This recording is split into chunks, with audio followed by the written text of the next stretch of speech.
My name is Hunter and I am a mechanic for NetApp Endura, and we just got a hold of the new Fuji road bike and we're going to set it up for a couple of our riders today so they can take it for a spin.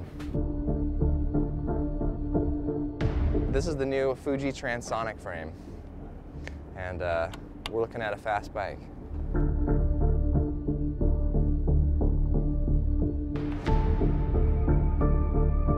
The difference between an aero road bike and a traditional road bike is the shaping and the aerodynamic advantage that it provides. And up to this date, I think a lot of aero road bikes have had some negatives. They're not stiff enough, they may be heavy, but if you could remove those obstacles, and I don't think there's any drawback to the Transonic. It's stiff, it's light, it performs well, it's got excellent geometry.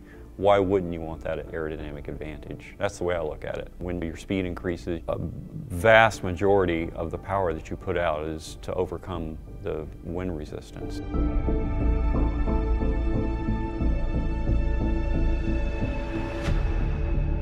Yeah, just the shape of the frame, you can see straight away that it's going to cut the wind a hell of a lot faster.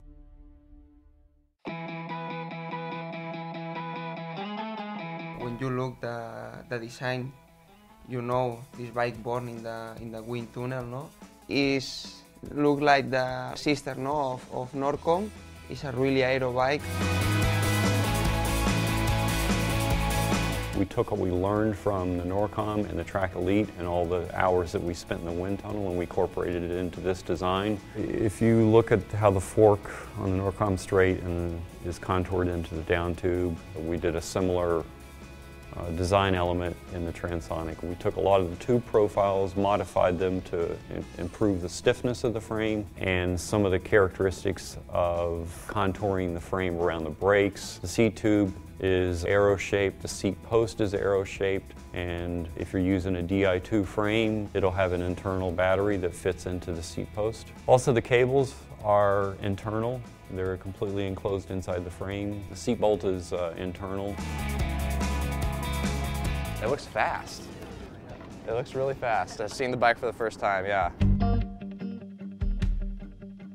Well, you want every bit of power you're putting out to go into the bike, into the back wheel, so you propel yourself forward. Stiffness is your primary concern. After that, most of the sprints take place over 60 km an hour, so the aerodynamics make a bigger and bigger difference. The way we achieved the excellent stiffness is really twofold. It's through the design process in designing the down tube and the chainstay, which is really the backbone of any frame for excellent power transfer, oversized to achieve excellent stiffness, but also with carbon frames, it's also part of the layup process. Picking the right materials. Also with the down tube, cross-sectional width of the down tube. It's wide section, but also aerodynamic, and we worked on the contouring of the frame. If you look at the Transonic, it has smooth edges everywhere, but also carbon doesn't like sharp angles, so any smoother transition in the tube walls helps the carbon perform in its best characteristic. We really worked on the bottom bracket area also to provide a very wide cross-section to give it excellent stiffness. A really big thing is the whole bike is stiff. It's not like you're putting the pressure through the bottom bracket. If you've got a rear end made out of spaghetti, it doesn't matter how much power you're putting through the bottom bracket, it's not going to transfer to the back wheel to the road. At the same time, if you've got a front end that's that little speed wobble, you don't feel as confident on the thing, and you are losing that watts for nothing, actually. So you need every part of the bike to be most stiff so that you can take a direct line.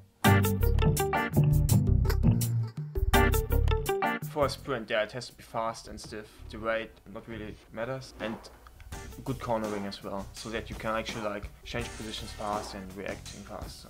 I rode one of the first prototypes and was really blown away by how stiff it was and how solid the bike felt. And then at that point, I was pretty happy with the frame. We made some adjustments to the layup, improved the stiffness even a little bit more.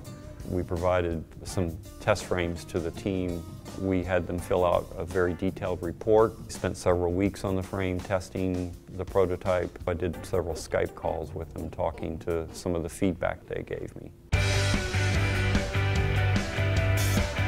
I tried the new frame 2 months ago. It was a really nice experience, no? The bike I like a lot, and for me have 2 points really important, no?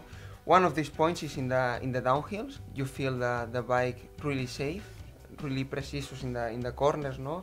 You can put off the hands from the handlebar, and you feel the bike go in the same direction, really stable, no?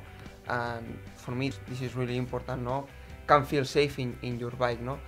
And another point I like it a lot is when you go in the flat, it's really easy to keep good speed. You can go 50 per hour or 45 km per hour with another bike, and it's harder than with this bike, no? You feel when you take it this speed, you can keep more easier. On a downhill run, when it's stiff, then you're not as worried. When you're on the front end of a bike and it feels a bit jittery, you do brake a little easier, whereas if you know the bike's solid, it's fast, then you do descend away. I'm looking forward to seeing that advantage for myself, actually. That the head tube and the top tube are stiff enough, that the bike is not shaking when you do like 100 km per hour, that you're still safe, or when you are just with one hand on the bike, or without hands when you take bottles from the cars, that the bike is still like smooth and going straight and not shaking around. I think the bike excels the most on flatlands, feels really fast, and descents, because on descents it's rock solid with your stiffness and geometry and the stability. It can also climb well because it's lightweight, it has excellent power transfer.